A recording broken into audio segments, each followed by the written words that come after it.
UPSC students.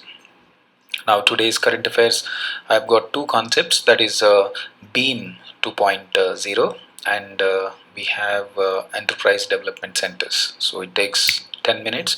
In 10 minutes try to score at least 1 mark. Okay. So Government of India has launched recently BEAM 2.0 with new functionalities and additional language support.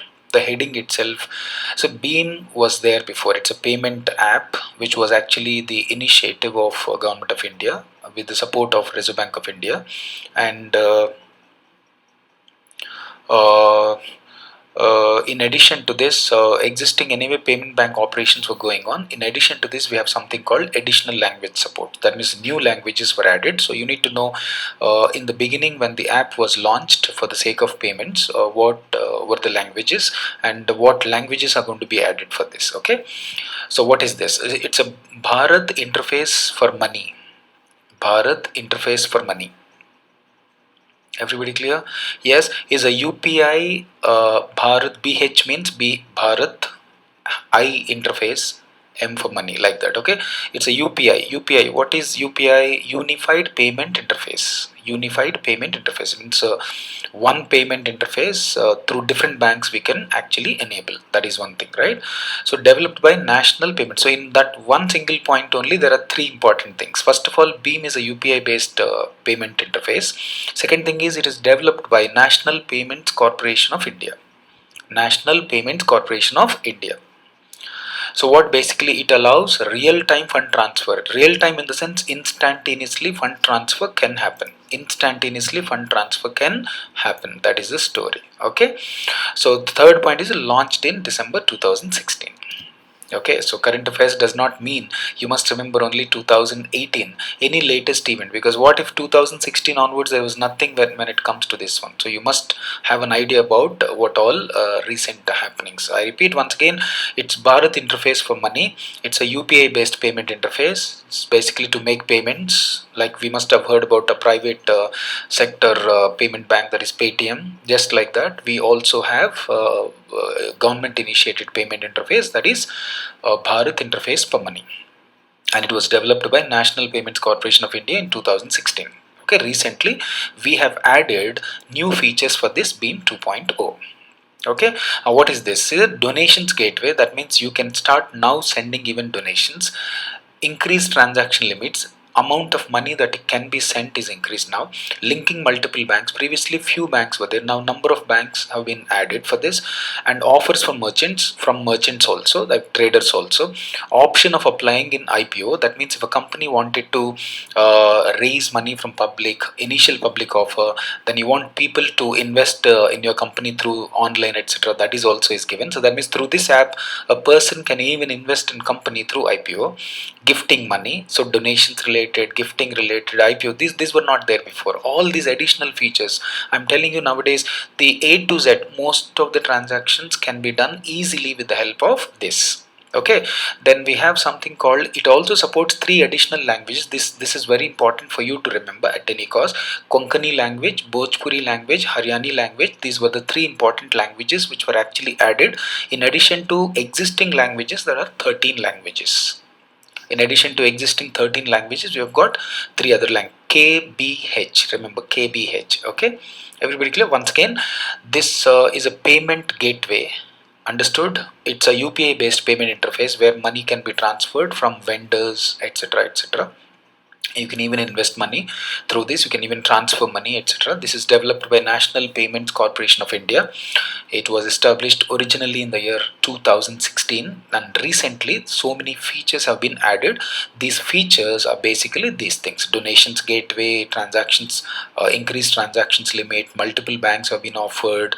Understood now? IPO, a person who wanted to actually invest in initial public offer issued by companies, you can gift money. Okay, in addition to this, we have got 3 important languages: Konkani, Bhojpuri, Haryani, and overall 13 plus 3, overall 16 languages as of now. This service is available. Okay, that what is this UPI? Basically, you know, you might be knowing, you must have heard a lot about Phone Pay, Paytm. There are so many apps. developed by different banks also, you must have known, but theoretically when the question is given in the prelims examination, you must know the language. Everybody knows unified payment interface is the interface which actually allows us to send payments, make payments, purchase something, etc., etc. But language, you must understand, it's a system that powers multiple bank accounts into a single mobile application. All the banks can join, and payments can be sent to different banks, can be sent from different banks, right? Merging several banking features. Okay, there it has got so many banking features like transferring money, making payments, making bill payments, understood, receiving money, making bill payments. Like Paytm, if you could imagine, then you will understand exactly what all functions it is doing. So functions, though it's very clear, I think you can easily manage and remember also. Next, it also caters to peer-to-peer collect request, which can be scheduled and paid as per requirement. That means peer to bank, understood, vendor to vendor. Okay, those payments also it enables. Each bank provides its own UPI app for Android, Windows, etc., etc. So we have iPad operating systems and Windows operating. For everything there is a facility in this. So basically it facilitates all the transactions in a very transparent way, in a very fast manner, especially small payment. The only condition is this UPI payments will always have a amount limit, and beyond that limit you cannot. So it is nowadays changed every now and then. Okay, that is one thing. About National Payments Corporation of India, about national payment, so it's an umbrella. I mean, all payment banks, all retail payments which are being transferred, which are being moved from one place to another place, one bank to another bank, one vendor to another vendor, are actually happening under the umbrella of so and so, that is NPCI. That means end of the day all these people are supposed to have an account in NPCI. NPCI will debit and credit the accounts of these people. Say for example, you have sent money from HDFC, but it has gone to ICICI. Say for example, you have sent money from HDFC to ICICI. So these two banks have accounts in NPCI. NPCI will only debit and credit accounts of these two. Okay, understood. Next, it's an initiative by Reserve Bank of India under the provisions of payment settlement system and so on. So this is also very important from the prelims examination point of view. Okay, then it has been incorporated as a non-profit company. It does not expect, while settling the accounts, while debiting, crediting accounts, it doesn't expect any profit. Yes, service charges are very less. Then in 2016 the shareholding was brought base to 56 members. So NPCI, National Payments Corporation of India, is established with the shareholding pattern of banks.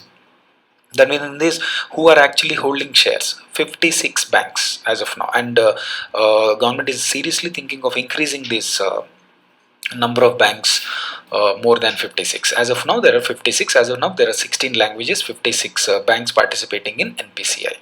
Understood? This is just because you need to know. You cannot ignore even a small aspect in Indian economy, current affairs, because they can touch upon anything. But you need to have details like this. In detail analysis, you must have always. Okay, 3 languages, overall 16. Launched in 2016. All payment banks are regulated, controlled. Settlement happens under an umbrella called, it's like a clearinghouse. Like suppose one where previously online transfer, when we issue checks, there is a clearinghouse which is maintained by Reserve Bank of India. Just like normal banking may you have got clearinghouse, similarly we have something called NPCI. Yes. Now for today, one more small current affairs economy will cover. Enterprise development centers. So Union Ministry, Micro, Small, Medium Enterprises Union Ministry has launched something, that is planning to launch. Already it's almost in COVID-19. This is in operation, that is EDC, Enterprise Development Centers in every district. Selected districts. Okay, what are these? Aimed at developing a cadre of indigenous entrepreneurs. So we wanted to actually develop entrepreneurs. We wanted to provide them infrastructure. We wanted to provide them incubators wherein they can just go plug and play, etc. So the overall required infrastructure for micro and small enterprises, if in case they find it very difficult to establish them, government is thinking of providing this. They shall be run by special purpose vehicles. Special purpose vehicle is an entity which actually provides all these facilities. It's like a company. Like you have something called special economic zones. Just like special economic zones we do, I mean, somebody has to develop the infrastructure that is required for micro, small, medium enterprises. So whatever infrastructure that is required for these micro, small, medium enterprises, that will be developed by a separate entity called special purpose vehicles. Triple B, like in partnership with private sector, this is being developed. Okay, key features: it offers enterprise development courses, occasional guidance, skill development training for these people when they have decided to run banking, etc. Operations. Have enterprise clinics, struggling firms. I mean, in the sense, if you face any problem while you're actually running these micro, small enterprises, you're going to get assistance. Maybe let it say banking assistance, let it be infrastructure assistance, let it be training assistance, let it be marketing assistance, let it be distribution assistance, let it be transportation assistance, let it be infrastructure with respect to packaging related, let it be loan related, etc. All these assistance you will have. See, offer credit facilitation, understood? Yeah, credit availability, export promotion, etc. And incentives and loans by the government. I mean, government also is thinking of providing a lot of incentives, sector to sector. It depends on, when you want to get some incentives, first of all you should be micro, small, medium. In addition to this, in micro, small, medium, there might be different sectors. So some of the sectors which are very thriving and they really bring in a lot of foreign exchange for us, government has decided to extend support in terms of infrastructure, in terms of training, in terms of credit facility, in terms of export promotion, so on and so forth. All these facilities are actually given and are going to be given in this. It's a good thing, a pretty good thing, because government has decided seriously that Indian economy is completely dependent on micro, small, medium enterprises. So it requires a lot of support when it comes to, you know, employment, etc., etc. So government has decided to provide training centers like this, employment, enterprise development centers, etc. All right, just go through this in every district. So keyword is in every district. In every district, more than 655 districts we have in the country. In all the districts, government has seriously decided to provide these things. Understood? So basically there are two important points in here: enterprise development courses, vocational guide, enterprise clinics. I mean, for all the firms which are struggling to establish, which are actually struggling to do the business, and if they require any support in terms of financial, non-financial, this is going to be assisted by government through enterprise development centers. All right, have a good day.